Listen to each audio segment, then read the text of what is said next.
नमस्ते दोस्तों, आप सभी का स्वागत है हमारे चैनल में। आज हम लोग आचार्य हजारी प्रसाद द्विवेदी जी की निबंध नाखून क्यों बढ़ते हैं इस पर चर्चा करेंगे। तो जैसे कि आप लोगों को पता है कि आचार्य हजारी प्रसाद द्विवेदी आधुनिक काल के निबंधकार, उपन्यासकार, कवि हैं।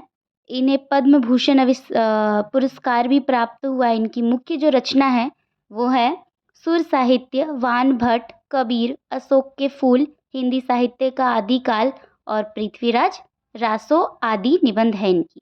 तो इनका जो निबंध है नाखून क्यों बढ़ते हैं, इसकी सारांश आज हम लोग पढ़ते हैं।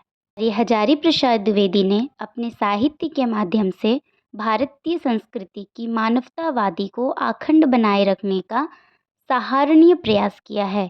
इस वीडियो के माध्यम से आपको इस निबंध नाखून क्यों बढ़ते हैं सारांश के बारे में चर्चा करते हैं। तो वर्तमान समय में नाखून का बढ़ना एवं मनुष्य द्वारा उनको काटना नियमित ढंग से गतिमान है। नाखून की इस प्रकार उपेक्षा में से कोई अवरोध उत्पन्न नहीं हुआ है। प्राचीन युग में जब मानव के ज्ञान का अभाव था, अस्त्रों शस्त्रों से उसका परिचय नहीं था, तब इन्हीं नाखूनों को उसने अपनी रक्षा हेतु सबल अस्त्र समझा। किंतु समय के साथ उसकी मानसिक शक्ति में विकास होता गया। उसने अपनी रक्षा हेतु अनेक विस्फोटक एवं विध्वंसकारी अस्त्रों का आविष्कार कर लिया और अब नाखूनों की उसे आवश्यकता नहीं रही।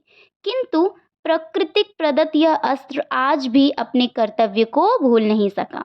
मनुष्य की नाखून के प्रति उपेक्षा से ऐसा प्रतीत होता है कि वह अब पाशविकता का त्याग एवं मानवता का अनुसरण करने के ओर उन्मुख है।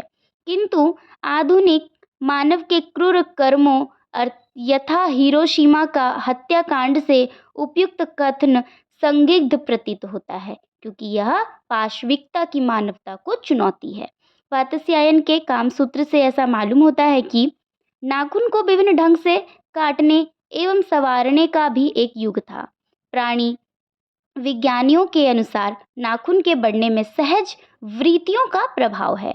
नाखून का बढ़ना इस बात का प्रतीक है कि शरीर में अब भी पाशविक गुण वर्तमान है। अस्त्र शस्त्र में वृद्धि भी उसी भावना के परिचाय का है। मानव आज सभ्यता के शिखर पर अधिष्ठित होने के साथ कृत संकल्प है, विकासोन्मुख है, किंतु मानवता की ओर नहीं, अपितु पशुता की ओर। इसका भविष्य उज्जवल है, किंतु अतीत का मोहपाश सशक्त है। विचारानुसार मानव को अच्वचीन अथवा प्राचीन से अइच्छाओं को ग्रहण करना चाहिए, अच्छाइयों का ग्रहण करना चाहिए तथा बुराइयों का बहिष्कार करना चाहिए। मूर्ख इस कार्य में अपने को असमर्थ पाकर दूसरों के निर्देशन पर आश्रित होकर भटकते रहते हैं। भारत का प्राचीन इतिहास इस बात का साक्षी है कि विभिन्न जातियों के आगमन से संघर्ष होता रहा, किंतु उनकी धार्मिक प्रवृत्ति से अत्याचार, बर्बरता और क्रूरता को कहीं आश्रय नहीं मिला। उनमें तप, त्याग, संयम और संवेदना की भावना का ही बाहुल्य था। इसलिए कि मनुष्य विवेकशील प्राणी है, अतः पशुता पर विजय प्राप्त करना ही मानव का विशिष्ट धर्म है। बाहरी उपकरणों की वृद्धि पशुता की वृद्धि है। महात्मा गांधी की हत्या इसका ज्वलंत प्रमाण है।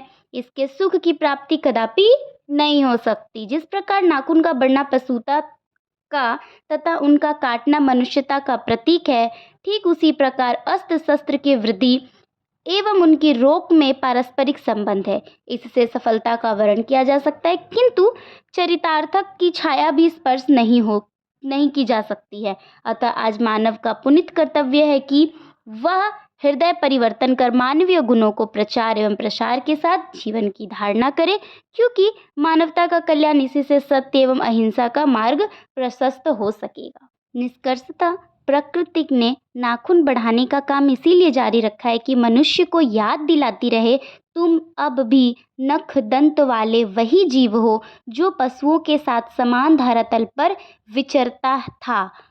तो कवि जानता था कि यह विचार एक दिन उसके मनुष्य काम आएगा। वह अब नाखून कुतरता हुआ कविता से ललित निबंध में उतारना चाहता है।